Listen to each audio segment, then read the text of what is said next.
Grendel.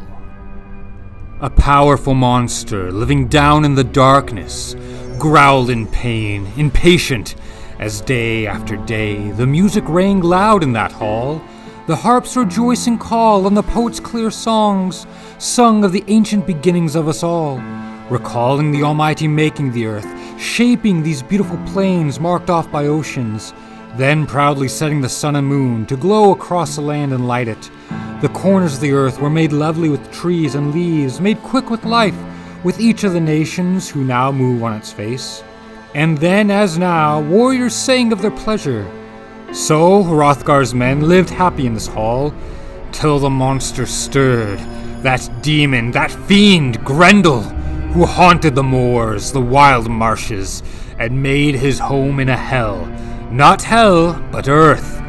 He was spawned in that slime, conceived by a pair of those monsters born of Cain, murderous creatures banished by God, punished forever for the crime of Abel's death. The Almighty drove those demons out, and their exile was bitter. Shut away from men, they split into 1,000 forms of evil. Spirits and fiends, goblins, monsters, giants, a brood forever opposing the Lord's will, and again defeated. Then, when darkness had dropped, Grendel went up to Herot, wondering what the warriors would do in that hall when their drinking was done. He found them sprawled in sleep, suspecting nothing, their dreams undisturbed. The monster's thoughts were as quick as his greed or his claws.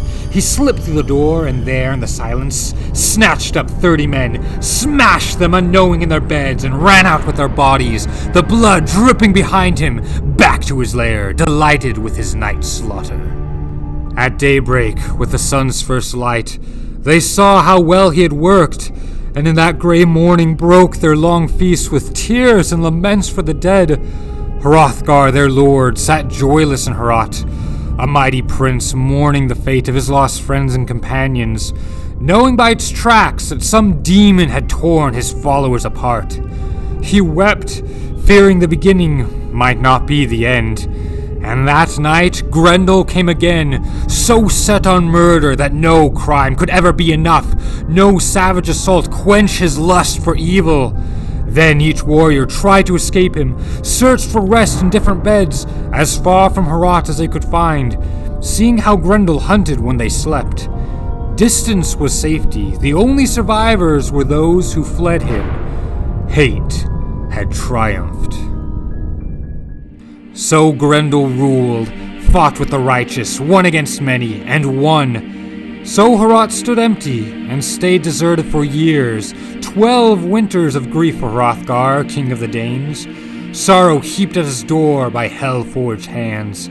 His misery leaped the seas, was told and sung in all men's ears, how Grendel's hatred began, how the monster relished his savage war on the Danes, keeping the bloody feud alive, seeking no peace, offering no truce, accepting no settlement, no price in gold or land, and paying the living for one crime only with another. No one waited for reparation from his plundering claws. That shadow of death hunted in the darkness, stalked Hrothgar's warriors, old and young, lying in waiting, hidden in mists, invisibly following them from the edge of the marsh, always there, unseen. So mankind's enemy continued his crimes, killing as often as he could, coming alone, bloodthirsty and horrible. Though he lived in Herot, when the night hid him, he never dared to touch King Hrothgar's glorious throne, protected by God whose love Grendel could not know. But Hrothgar's heart was bent. The best and most noble of his council debated remedies, sat in secret sessions talking of terror and wondering what the bravest of warriors could do. And sometimes they sacrificed to the old stone gods, made heathen vows, hoping for hell's support, the devil's guidance in driving their affliction off. That was their way, and the heathen's only hope. Hell always in their hearts, knowing neither God nor his passing as he walks through our world, the Lord of heaven and earth. Their ears cannot hear his praise nor know his glory. Let them beware those who are thrust into danger, clutched at by trouble, yet can carry no solace in their hearts, cannot hope to be better? Hail to those who will rise to God, drop off their dead bodies, and seek our Father's peace.